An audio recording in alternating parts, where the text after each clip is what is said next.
অভ্যুত্থানের অগ্নিঝরা শব্দবন্ধ, digital crackdown, internet বা সামাজিক যোগাযোগ মাধ্যম বন্ধ করে দিয়ে ব্যক্তি বা গোষ্ঠীর কণ্ঠস্বর সীমাবদ্ধ করতে গৃহীত কঠোর পদক্ষেপকে ডিজিটাল ক্র্যাকডাউন বলে। রেসিস্ট্যান্ট উইক 13 আগস্ট 2024 থেকে চার দফা দাবিতে বৈষম্য বিরোধী ছাত্ররা আন্দোলনের ব্যানারে সপ্তাহব্যাপী কর্মসূচির মাধ্যমে এটি পালন করে।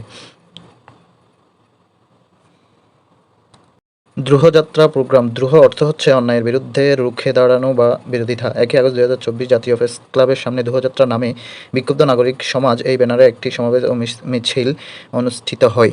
34 জুলাই বলতে 2024 সালের 5 আগস্টকে নির্দেশ করে। বৈষম্য বিরোধী ছাত্র আন্দোলনকারীরা দাবি পূরণ না হওয়া পর্যন্ত জুলাই মাস গণনা করার কথা জানান। শহীদ মার্চ। 5 সেপ্টেম্বর সরকার পতনের 1 মাস উপলক্ষে ও শহীদদের স্মরণে আয়োজিত কর্মসূচি দ্য আর্ট অফ ট্রাম্প। এটি হচ্ছে শিক্ষার্থীদের আঁকা বর্ণিল ও বৈচিত্র্যময় গ্রাফিটি চিত্রের সংকলন। গুপ্ত commission. Commission of inquiry of enforce disappearance. গঠন 27 আগস্ট 2024। অভিযোগ দায়েরের সময় 15 সেপ্টেম্বর থেকে 17 অক্টোবর 2024 গঠন করা হয়।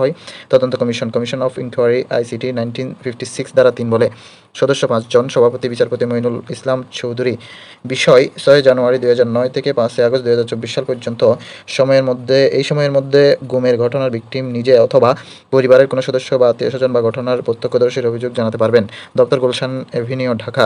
কার্যক্রম 3 অক্টোবর 2024 তারিখে কমিশন ডিজিএফআই এর আয়নাগর ও সিটিটিসি এর ইন্টারোগেশন সেল পরিদর্শন করে।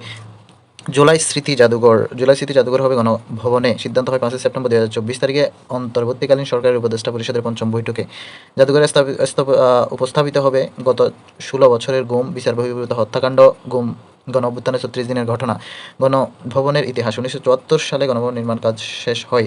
1986 সালে সংস্কার শেষে করতোয়া ভবন নামে রাষ্ট্রীয় অতিথি ভবন করা হয়। 1928 সালে ভবনটি দ্বিতীয় দফা সংস্কার করার পর প্রধানমন্ত্রীর কার্যালয়ে পরিণত হয় এবং 1996 সাল থেকে প্রধানমন্ত্রী বাসভবন হয়। জুলাই স্মৃতি ফাউন্ডেশন গঠিত হয় 2024 সালের 10 সেপ্টেম্বর। কার্যনির্বাহী সদস্য 21 জন, সভাপতি ডক্টর মোহাম্মদ ইউনূস এবং সাধারণ সম্পাদক সার্জিস আলম, যদিও বর্তমানে অন্য কেউ। কোষাধ্যক্ষ সেনাপ্রধান কাজী ওয়াকার আহমেদ বা ওয়াকারুজ্জামান। প্রাথমিক অনুদান ছিল প্রত্যেক শহীদ পরিবারকে 5 লাখ এবং আহত প্রত্যেককে 1 লাখ করে টাকা প্রদান। তহবিল গঠিত হয় প্রধান উপদেষ্টা ত্রাণ তহবিল থেকে 100 কোটি টাকা অনুদানের মাধ্যমে।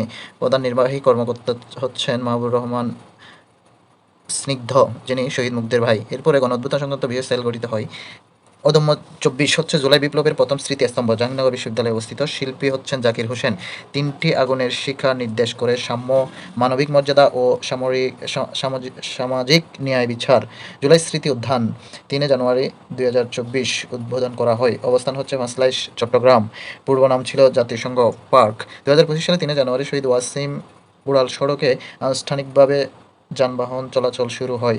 এটি নামকরণ হয় 1 জানুয়ারি 2025 সালে।